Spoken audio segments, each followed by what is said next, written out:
గారు రాసిన పత్రిక 4వ అధ్యాయము 17వ వచనం. కాబట్టి మేలైనది చేయనెరిగియు అలాగు చేయని వానికి పాపము కలుగును. ప్రియులారా, ఇక్కడ ఒక మాట మనకు కనిపిస్తుంది. అదేంటి?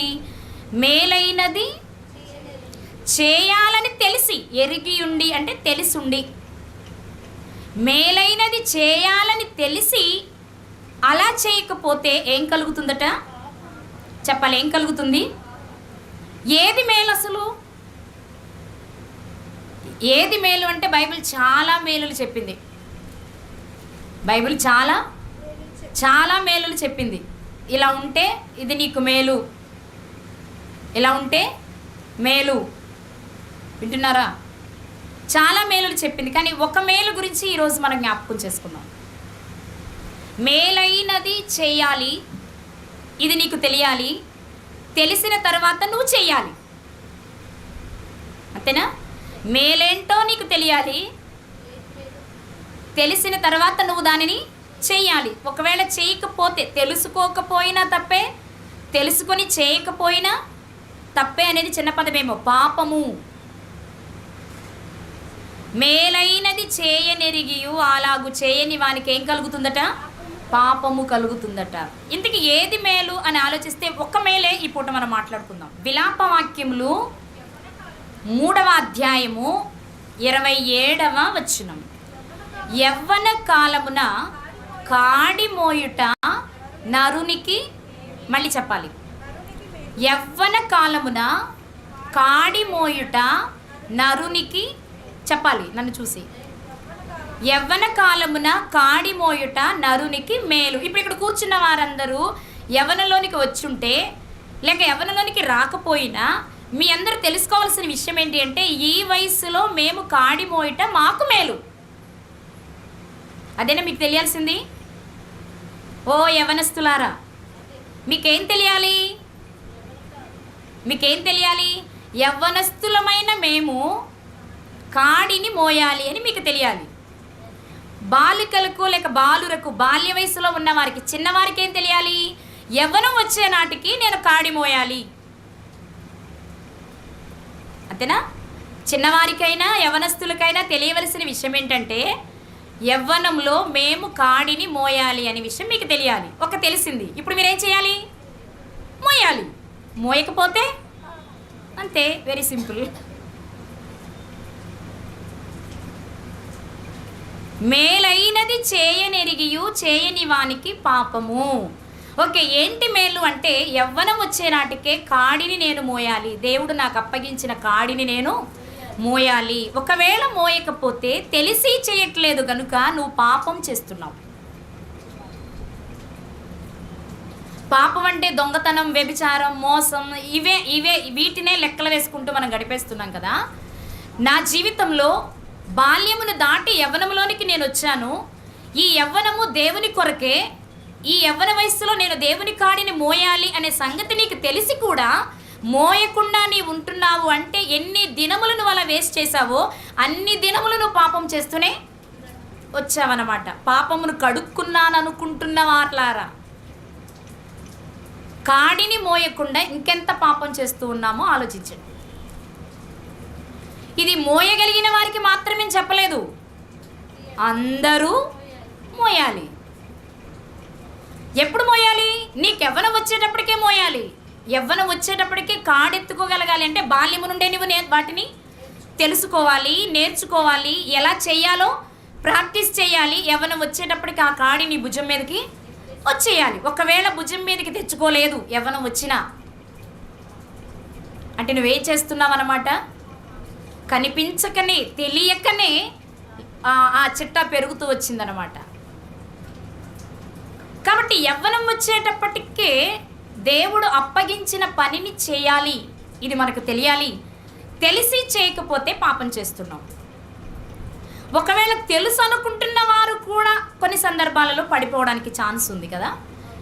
అది ఎలా, ఏంటి అని ఆలోచిస్తే ఒక యవ్వనుని గురించి ఆలోచించేద్దాం మనం ఈరోజు. మనం ఏం చూస్తున్నాం ఇంతకీ? మేలైనది చేయనెరిగియు, మాట్లాడాలి మీరంతా, మేలైనది చేయనెరిగియు, అంటే మేలైనది చేయాలని తెలిసి చేయకపోతే పాపము. ఇంతకీ ఏం చేయాలి? యవ్వన కాలం వచ్చే నాటికే నేను కాడి మోయాలి అనే సంగతి నీకు తెలియాలి. యవ్వనం వచ్చేటప్పటికే నీవు కాడిని మోయాలి. ముందు మోయాలని తెలియాలి, తెలిసాక నువ్వు మోయాలి. ఇది రెండూ చేయట్లేదు అంటే ఇప్పుడు మనం ఏం చేస్తున్నాం అన్నమాట? పాపం చేస్తున్నాం అన్నమాట. ఒకవేళ మోస్తున్నాను అనుకుంటూ కూడా పడిపోయే ప్రమాదం ఉంది. అది ఎలాగో ఒక విషయాన్ని చూద్దాం. ఇంతకీ కాడి అంటే ఏంటి? కాడిని మొయ్యాలని తెలిసింది మనకి. ఆ కాడి ఏంటో తెలియకుండా ఏం మోద్దాం? యేసుక్రీస్తు వారు చెప్పారు కదా, ఒక మాట చూద్దాం. మత్తయి గారు రాసిన సువార్త 11వ అధ్యాయం 28వ వచనం. ప్రయాసపడి భారము మోసుకునుచున్న సమస్త జనులారా నా యొద్దకు రండి, నేను మీకు విశ్రాంతిని కలుగచేతును. 29వ వచనం. నేను సాత్వికుడను దీన మనసు గలవాడను గనుక మీ మీద నా కాడి ఎత్తుకొని నా యొద్ద నేర్చుకొనుడి. మీ మీద నా కాడి ఎత్తుకొనుడి. ఏది ఆ కాడి?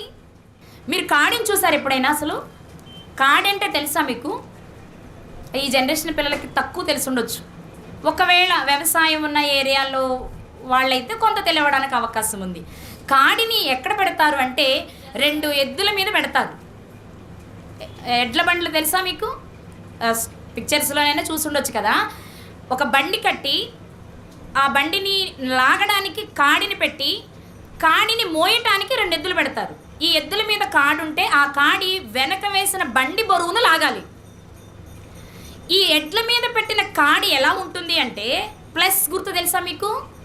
ఇంకా మీకు ఈజీగా చెప్పాలంటే బైబిల్ భాషలో సిలువ గుర్తు తెలుసా? అలా ఉంటుంది. నా చిన్నప్పుడు ఉన్న, ఇప్పటికీ కొన్ని ఏరియాలో ఉన్నాయి. ఖచ్చితంగా కాడి ఎలా ఉంటుంది అంటే సిలువ ఆకారంలో ఉంటుంది. ఇలా వేసిన కాడి 2 ఎడ్ల మీద ఉంటుంది, నిలువుగా ఒకటి ఉంటుంది. దీనికే వెనక బండిని కడతారు. ఆ బండికి చక్రాలు ఉంటాయి. దాని మీద ఎంత బరువైనా వేసి ఈ ఎడ్ల బండి చేత లాగుతూ వెళ్తారనమాట. కాడి అనే పదాన్ని వాడడానికి కారణం ఏంటి అంటే కాడిని మోస్తున్న ఎద్దులు ఎలా వెళుతున్నాయో, ఆ ఎద్దులు నడుస్తున్నంతసేపు బండి ఎలా ఈజీగా వెళ్తుందో, దేవుని కాడిని మన మీద పెట్టుకున్నప్పుడు అది దేవునిది అనే ఆలోచన మనం కలిగి ఉన్నప్పుడు అది ఎంత భారమైనా ఈజీగా వెళ్ళిపోగలం. అందుకే నా కాడి సులువు, నా భారము తేలిక అని సెలవిచ్చారు యేసుక్రీస్తు వారు. ఒక్క మాటలో చెప్పాలి అంటే యేసుక్రీస్తు వారు పిలుస్తూ చెప్పిన కాడి ఏది అంటే సిలువను మోయి. అంటే సిలువ అంటే చెక్కతో చేయించుకుని సిలువ మోయడం కాదు. చెక్కతో సిలువ చేయించుకొని భుజం మీద పెట్టుకొని మోయటం కాదు. సిలువ మీన్స్ యేసుక్రీస్తు వారు సిలువలో మరణించారు, తదుపరి సమాధి చేయబడ్డారు, 3వ దినమున తిరిగి లేచారు అనే సువార్త అనే కాడిని నీ భుజముల మీద పెట్టుకొని నువ్వు మోయాలి. ఏ వయసు వచ్చేటప్పటికి? యవ్వనం వచ్చేటప్పటికే యేసుక్రీస్తు వారు చేసిన త్యాగం నీ నరనరాల్లో జీర్ణించుకొని నీ జీవితం అంతా దాన్నే స్మరిస్తూ దాన్నే ప్రకటిస్తూ బ్రతకవలసిన వాడవు నువ్వు. యవ్వనం వచ్చేటప్పటికి ఆ కాడి నీవు మోయాలి అంటే బాల్యము నుండే నీకు అది పరిచయం అవ్వాలి. అంటే నీ బాల్య దినముల యందే నీ సృష్టికర్తను స్మరణకు తెచ్చుకుని, నీ సృష్టికర్త తన కుమారుని నీ కొరకు ఎందుకు పంపారో తెలుసుకుని, ఆయన చేసిన త్యాగాన్ని నీవు అర్థం చేసుకొని బ్రతకడం అనేది యవ్వనం వచ్చేటప్పటికే నువ్వు స్టార్ట్ చేసేయాలి. అలా చేయకపోతే పాపం. చేయాలని తెలిసి తెలియకపోతే మరి పాపం. చేయాలని తెలుసుకోకపోవడం తప్పు అనుకుందాం, తెలుసుకోకపోవడం మన తప్పే. తెలిసినా చేయకపోవడం పాపం. ఇప్పుడు ఆలోచించుకుందాం మనం. మీరు యవ్వనంలోనికి వచ్చారు కదా, సువార్త అనే కాడిని మీ భుజం మీద మీరు పెట్టుకున్నారా? అసలు అది పెట్టుకోవాలన్న విషయం మీకు తెలిసిందా? తెలిసినా మీరు దానిని విస్మరించి జీవిస్తున్నారా? అయితే ఒకసారి ఆయన మాట వినండి. లేదండి మేము బాగానే పెట్టుకున్నాం, బాగానే ప్రకటిస్తున్నాం, బాగానే వెళ్ళిపోతున్నాం అనుకుంటున్నారా? ఒకవేళ సువార్త అంటే యేసుక్రీస్తు వారి మరణ సమాధి పునరుద్ధానాలు ప్రకటిస్తున్నా సరి చేసుకోవలసినవి సరి చేసుకోకుండా ప్రకటిస్తే లాభం లేదు. నా పాయింట్ క్యాచ్ చేస్తున్నారా? సువార్తను ప్రకటించాలనే సంగతి నీకు తెలియాలి. బాల్యంలోనే యవ్వనం వచ్చేటప్పటికి నువ్వు ప్రారంభించాలి. ఒకవేళ ప్రారంభించిన సరిచేసుకొనవలసినవి సరిచేసుకోకుండా నీవు ఎంత ప్రకటించినా దాని వలన ఫలితము లేదు అంటుంది బైబిల్. ఎలాగో ఒక్క సందర్భాన్ని మనం జ్ఞాపకం చేసుకుందాం. చూస్తున్నారా? నన్ను చూడండి. ఇప్పుడు మత్తయి గారు రాసిన సువార్త 19వ అధ్యాయము 16 నుండి 22 వచనాల మధ్యలో ఒక సందర్భం ఉంది. ఒక వ్యక్తి యేసుక్రీస్తు వారు మార్గాన్ని వెళుతూ ఉండగా పరిగెత్తుకుంటూ వచ్చాడు. వచ్చి ఏమన్నాడు? అయ్యా, బోధకుడా, లేక సత్పురుషుడా, లేక సద్బోధకుడా, నిత్య జీవమునకు వారసుడనగుటకు నేనేం చేయాలి అని అడిగాడు. ఎవరు? ఒక వ్యక్తి. ఎవరండి? ఎవరు చెప్పాలి?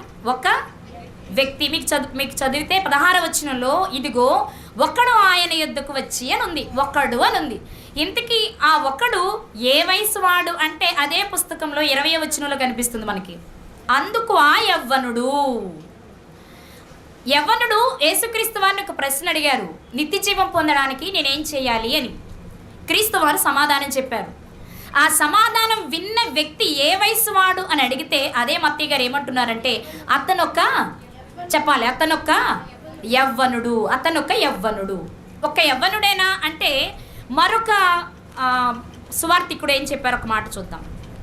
ఇక్కడ కనిపిస్తుంది మార్కు సువార్త 10వ అధ్యాయము 17 నుండి 22 వచనాల మధ్యలో ఆయన చరిత్ర కనిపిస్తుంది. కానీ అతను ఎవరు అంటే 22వ వచనం చదువుదాం. అతడు మిగుల ఆస్తి గలవాడు. చాలమ్మా. ఈ యవ్వనుడు ఎలాంటి వాడట అంటే యవ్వనం వయసు వచ్చినప్పటికీ ఆస్తి వచ్చేసిందా?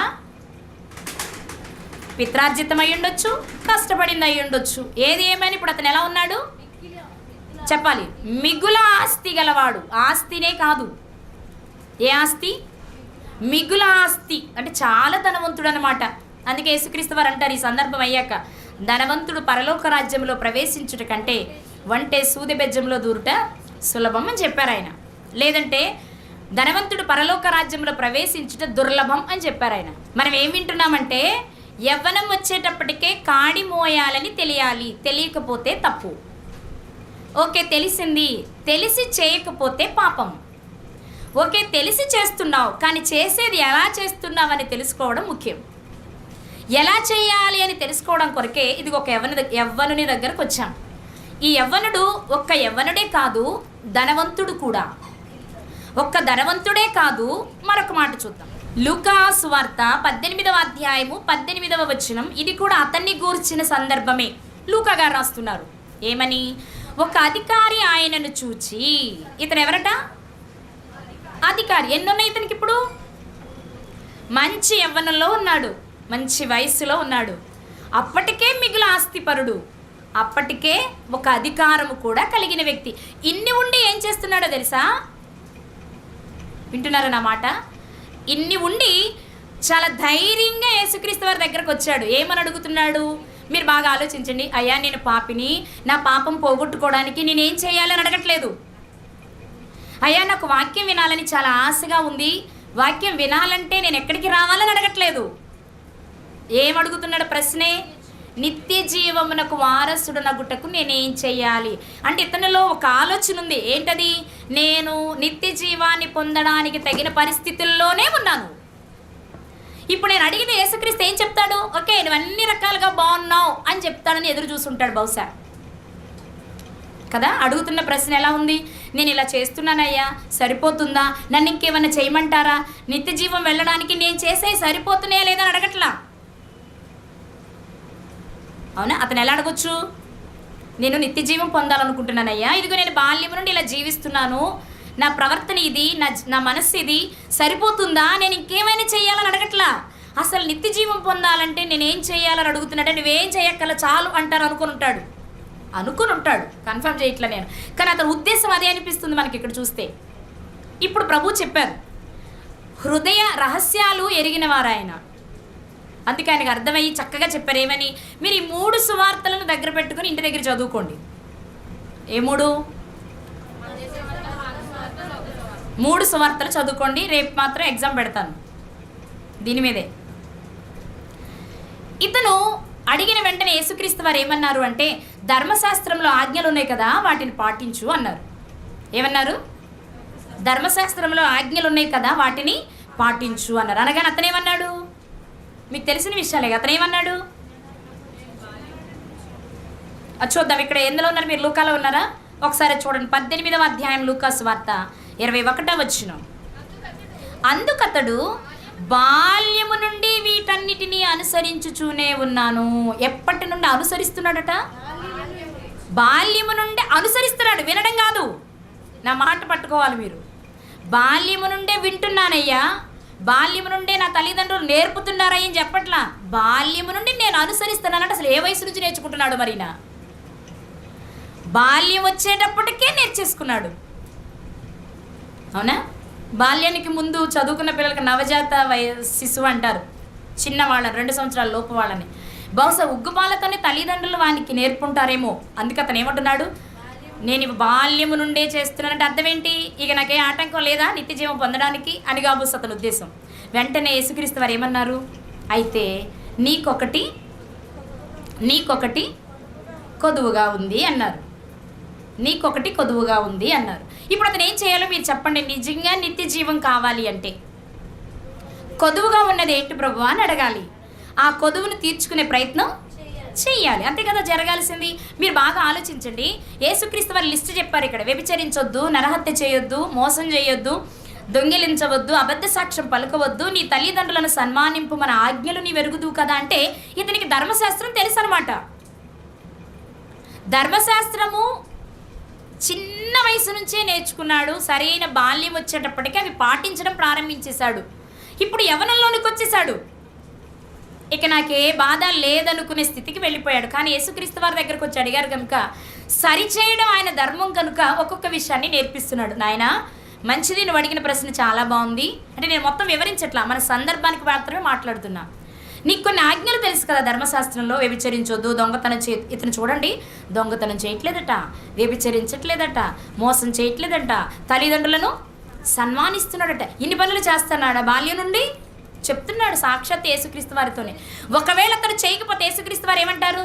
నువ్వు ఇన్ని చెప్తున్నావు కానీ తల్లిదండ్రుల విషయంలో కొంచెం లోపంగా ఉన్న ఒకసారి చూసుకో అనేవారేమో. నువ్వు ఇన్ని చెప్తున్నావు కానీ చిన్న చిన్న విషయాలకు అబద్ధాలు ఆడుతున్నావు, సరి చేసుకొని చెప్పేవారేమో. అవును కానీ అని అంటున్నారు యేసుక్రీస్తు వారు. లేదా అతను చెప్పిన మాటను అంగీకరించి మరొక విషయాన్ని నేర్పిస్తున్నారు అంటే ఇతడు యథార్థంగానే చెప్తున్నాడు, ధర్మశాస్త్రాన్ని నేను పాటిస్తున్నాననే విషయాన్ని. అవునా కాదా? అతడు నిజంగా పాటించకపోతే ఆయనకి చెప్పగలనా నేను ఇవన్నీ బాల్యం నుండి పాటిస్తున్నాను అని? ఒకవేళ చెప్పిన యేసుక్రీస్తు వారు ఏమంటారు? ఇంకొకసారి చూసుకో, ఇంకొకసారి, మరోసారి అనేవారు. ఎందుకని?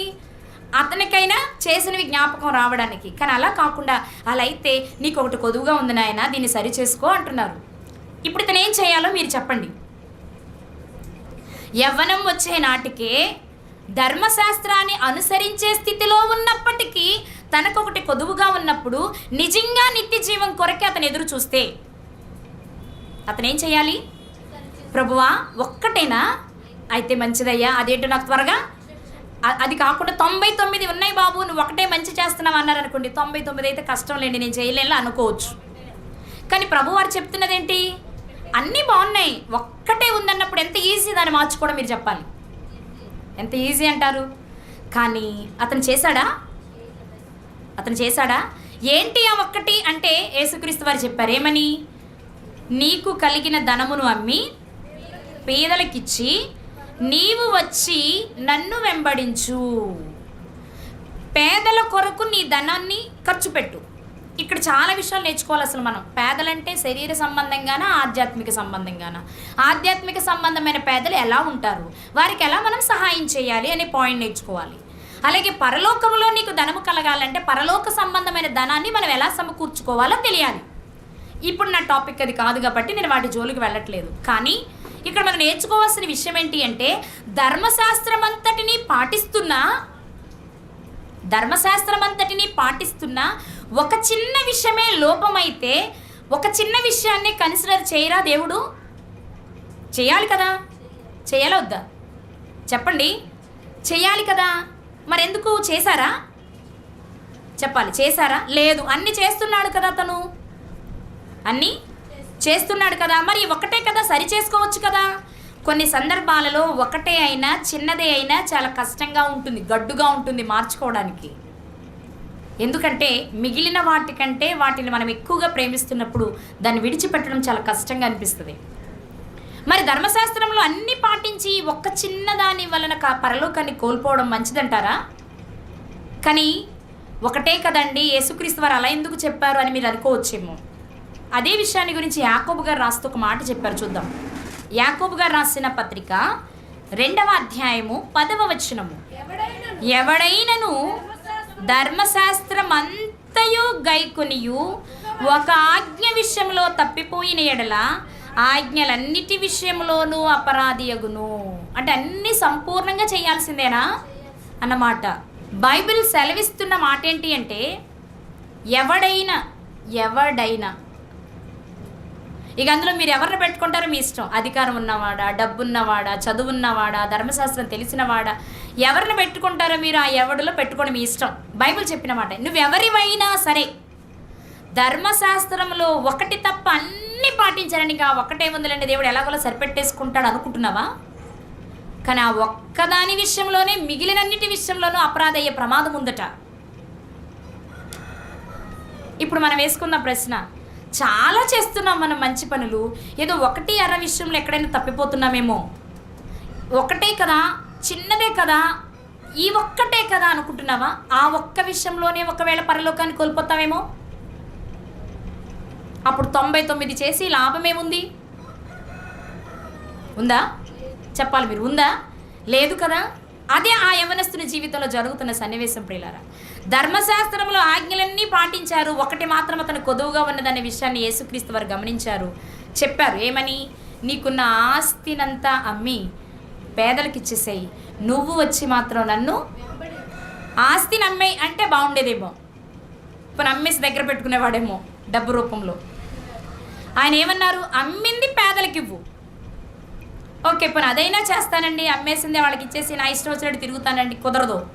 నీకున్నది అమ్ము, అమ్మింది వచ్చింది పేదలకు ఇవ్వు, మరలా నువ్వు వచ్చి నన్ను 3 చేయాలి.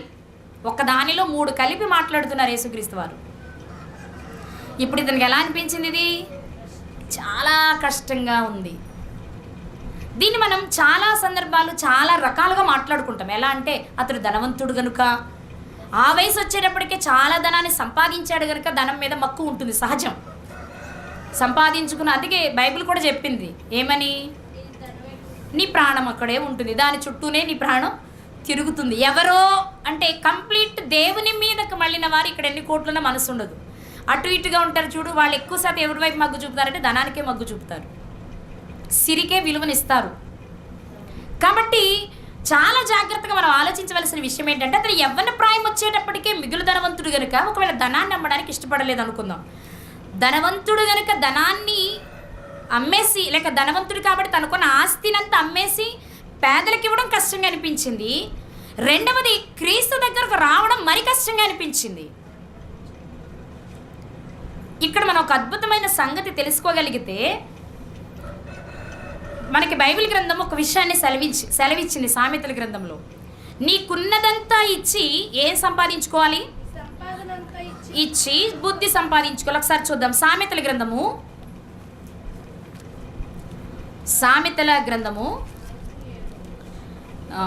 4వ అధ్యాయము 7వ వచనాన్ని చదువుదాం.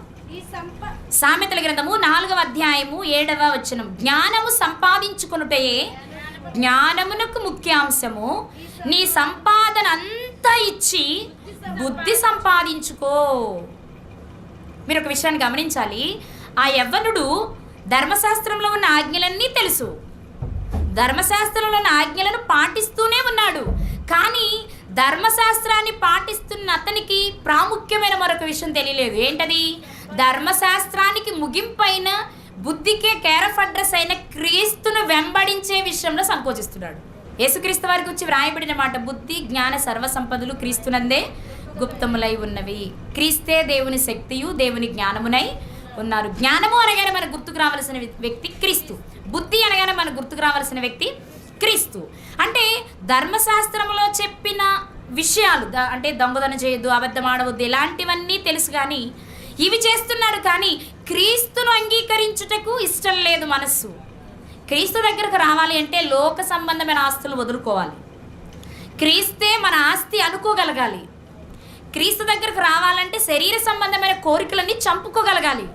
క్రీస్తే మన కోరికై ఉండాలి. మన సర్వస్వం, మన ఆస్తి, మన అందం, మన సౌందర్యం ఏదైనా ఎవరిలో చూడగలగాలి అంటే క్రీస్తులో చూడగలగాలి. ఆ క్రీస్తు లేని ధర్మశాస్త్ర నెరవేర్పు లేక ఆజ్ఞ నెరవేర్పు దేవుని దృష్టిలో అది నెరవేర్పు అనిపించుకోబడదు. నిజంగా ధర్మశాస్త్రం అంతా బాల్యము నుండి చేస్తున్నాడు, కానీ ఫలితం క్రీస్తును ధరించడానికి ఇష్టమైన మనస్సు లేదు. నీవు వచ్చి ఆస్తి అంతా అమ్మాయి, నువ్వు వచ్చి నన్ను వెంబడించు. ఆస్తి అంతా ఇచ్చి బుద్ధి సంపాదించుకో అంటే ఆస్తి అంతా అమ్మి క్రీస్తు దగ్గరకు వస్తే క్రీస్తే బుద్ధి కాబట్టి ఆ బుద్ధి నీలోనికి వస్తుంది. బుద్ధిని కలిగి ఉంటేనే నువ్వు నిత్య జీవాన్ని సంపాదించుకోగలవు. క్రీస్తును కలిగి ఉంటేనే నువ్వు ఆ కాడిని మోయగలవు. ఆ కాడిని మోయగలిగితేనే మేలు చేసిన వాడవు అవుతావు, పాపము చేయని వాడవు అవుతావు. మేలేది అంటే నిన్ను నీవు రక్షించుకో ఫస్ట్ ఆఫ్ ఆల్, తర్వాత ఇంకో చోటుకెళ్దు. సువార్తను నీవు ధరించి, సువార్తను నీవు కలిగి అప్పుడు ఎదుటివారికి ప్రకటించి ఎదుటివారిని దేవుని దగ్గరికి తీసుకురా. అసలు మొదట మనమే క్రీస్తును కలిగి లేకుండా ఎదుటివారికి చెప్పాలని ప్రయత్నం చేసినంత మాత్రాన ఎదుటివారు మారతారా? ముందు మాట ఏమంటారు? ముందు నువ్వు ఓకే మనం బాగుంటాం. కొన్ని సందర్భాలు మన ఫ్యామిలీలో బాగోదు, అప్పుడు కూడా ఏమంటారు? ముందు నీ ఇల్లు చెక్క పెట్టుకో, ఇంటకెళ్ళి చెప్పుడురా. ఎక్కడికి? రచ్చకి. ఇంటకెళ్ళి రచ్చగలవాలంటారు కదా. ఇవి ఎదురయ్యేవే కాదనట్లా, ఇవి ఎవరు మానుకోరు కూడా. నిజంగా తమను తాము రక్షించుకోవాలని ఆసక్తి కలిగి ప్రయత్నం చేసే ఎవరైనా సరే తన ఇంటి వారిని కోల్పోవాలని ఎవ్వరు అనుకోరు. నేను నా ఇంటివారు, నేను చెప్పాలి, నేను అంతే. ఏ విషయమైనా సరే అంతే, తర్వాత బయటకు వెళ్తాం, సహజం అది. కానీ కొన్ని సందర్భాలలో ఇంటిని గెలవలేం. అలా నీ ఇంటిని గెలవలేకపోయామని ఆగిపోయామనుకోండి, మరి మన ఆయుష్ ముగిసిపోతే. అందుచేతే ఇటు ప్రయత్నం ఇటు చేస్తూనే అటు ప్రయత్నం చెయ్యాలి. కాబట్టి మేలైనది చేయనెరిగియు చేయకపోతే పాపం. ఆ మేలేది అంటే సువార్తనే కాడిని మోస్తూ అనేకులను నువ్వు దేవుని దగ్గరకు తీసుకురావాలి. నీవు మోస్తూ ఎదుటి వారిని తీసుకురావాలంటే ముందు నీకు నువ్వు మేలు చేసుకోవాలి. అంటే ధర్మశాస్త్రాన్ని పాటిస్తూ క్రొత్త నిబంధన కాలంలోకి వచ్చిన తర్వాత ధర్మశాస్త్రానికి సమాప్తి కలిగి చేసిన క్రీస్తును నువ్వు స్వరక్షకునిగా అంగీకరించాలి. క్రీస్తుని మనం రక్షకునిగా అంగీకరించి ఆ రక్షకుని గురించి లోకానికి చెప్పినప్పుడు అప్పుడు ఒక వ్యక్తి మార్పు చెందడానికి వీలవుతుంది. అప్పుడు మనం చేసేది మేలవుతుంది. అలాంటి మేలు చేసిన రోజే మన జీవితంలో నిత్య జీవానికి వారసులం అవుతాం. మేలు చేయకపోతే పాపము చేసిన వారం అవుతాం. పాపం మన వాకిట్లోనే ఉంటుంది. పాపము చేయడానికి పాపం మీద నీకు వాంఛ కలుగుతుంది. పాపమును చేసి రెండవ మరణమైన నిత్య జీవాన్ని కోల్పోయి నిత్య నరకానికి వెళ్ళవలసి వస్తుంది. రెండవ మరణమైన నిత్య నరకానికి వెళ్ళడానికి సిద్ధంగా ఉన్నావా? నువ్వు తప్పించుకోవాలనుకుంటున్నావా? ఒకవేళ తప్పించుకోవాలని నీవు అనుకుంటే యవ్వన కాలం వచ్చే నాటికే నువ్వు ఆ కాడిని మోయాలి.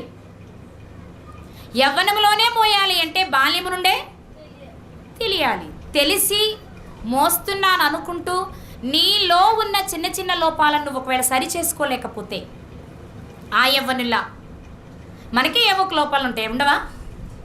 ఆయనకి ధనం మీద ఆకాంక్ష ఉంది, క్రీస్తుని అంగీకరించి క్రీస్తుని వెంబడించే మనసు అతనికి లేదు. మనకి ఏవో ఉంటాయి అడ్డుగా, వాక్యం దగ్గరకు రానియలేనివి, వచ్చిన వాక్యంలో బ్రతకనివ్వలేని ఆటంకాలు మన జీవితాల్లోనూ ఉంటాయి. కొన్ని ఉంటాయి మనకు లోపాలు, వాటిని మనం వదులుకోలేము. కానీ వాటిని వదులుకోకపోతే పాపం చేసిన వారమే. అవి ఏముందండి ఇది చిన్నదే కదా అనుకుంటాం మనం కొన్ని సందర్భాల్లో. ఏముందండి చదువుకుంటున్నాం మేము స్టూడెంట్స్గా, మీరు పిల్లలు కదా, మీరు ఏమనుకుంటారంటే జనరల్గా 10% దేవుని సొమ్ము, అందులో సమయం ఖచ్చితంగా ఇవ్వాలి. అది ఏంటి అంటే 24 గంటల్లో 2 గంటల 40 నిమిషాలు దేవుని సమయం. 2 గంటల 40 నిమిషాలు నువ్వు ఇవ్వకపోతే దేవుని దృష్టిలో నువ్వు దొంగోడివి. దొంగ అమ్మాయివి, అంతే కదా. ఇప్పుడు కొంతమంది ఏం చేస్తారంటే 2 గంటల 40 నిమిషాలు కదా, 2 గంటలు ఇద్దాంలే, 40 నిమిషాలు ఏముంది అనుకుంటారు. 2 గంటలు ఇచ్చేద్దాం, 2 గంటలు ఇచ్చాను కదా, ఇంకా 40 నిమిషాలు ఏముందిలే అనుకుంటాం. ఎందుకని? 2 గంటలు ఎక్కువ కదా 40 నిమిషాల కంటే, నేను ఎక్కువే చేశాను కదా, ఇది కొంచెమే కదా అనుకోవచ్చు. కానీ అప్పుడు వెంటనే మీకు గుర్తుకు రావాల్సిన వ్యక్తి ఎవరంటే, ఇప్పుడు మనం చదువుకున్న యవనుడు.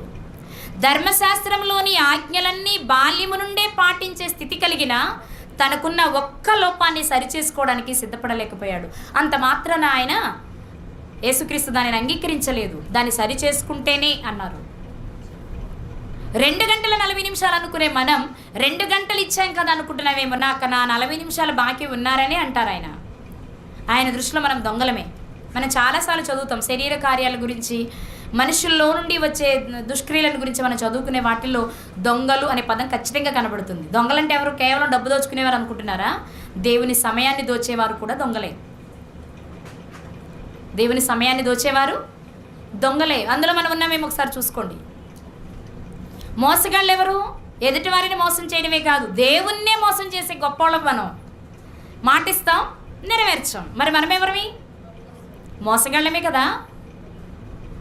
దేవా నీవే అంటావు, లోకంలో ఈ వేటినో దేవుని కంటే ఎక్కువ ప్రేమిస్తావు. వ్యభిచారివి కావా? అప్పుడు వ్యభిచారి అంటే మనిషి మరొక మనిషితో చేసేది అనుకోవద్దు. దేవుణ్ణి ప్రేమిస్తున్నానంటావు, దేవుని కుమారుణ్ణి ప్రేమిస్తున్నానంటావు, కానీ లోకంలో ఏదో నిన్ను ప్రలోభ పెడుతుంది. వాటి వైపే నువ్వు పరుగులు, ధనం మీదో, అలంకరణ మీదో, అధికారం మీదో, పేరు మీదో, గొప్పతనం మీదో, పొగడ్తల మీదో ఎక్కడో ఒక చోట నువ్వు ఆగిపోతున్నావు జీవపు డంబం దగ్గర. అది మనకు ఆటంకం అనే సంగతి మర్చిపోవద్దు. ఆ ఆటంకమే మన జీవితంలో ఉంటే మిగిలినవి నువ్వెంత పాటించినా సరే మేలు చేయని వానిగానే మిగిలిపోతావు. ఫలితం పాపిగా మిగిలిపోతావు. పాపులకు వచ్చే చోటు నిత్య నరకం.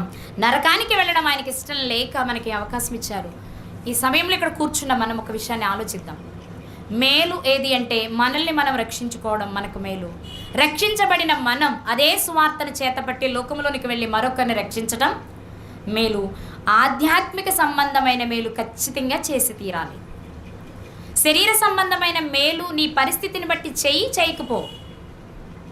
చేయొద్దని చెప్పట్లేదు నేను, అదే చేయమని చెప్పట్లేదు నేను. అది పరిస్థితిని బట్టి నువ్వు చెయ్యి, శరీర సంబంధమైన మేలు. కానీ ఆధ్యాత్మిక సంబంధమైన మేలు, నశించిపోతున్న ఆత్మను రక్షించవలసిన భారం నీ మీద ఉంది. అది యవ్వనం వచ్చేటప్పటికే నువ్వు మొయ్యాలి. మోసే వాణిగా మీరు ఉండాలి. అలా ఉండాలి అంటే అందుతున్న వాక్యాన్ని అందుతున్నట్లుగానే అనుభవించి ఆ సారాన్ని వెనుకున్న వారికి వెదజల్లుతూ దేవుని చిత్తాన్ని నెరవేర్చి దేవుడున్న మహాలోకానికి వెళ్దాం. అలా ఉండుటకు దేవుడు తన కృపను మనకు దయచేయునుగాక.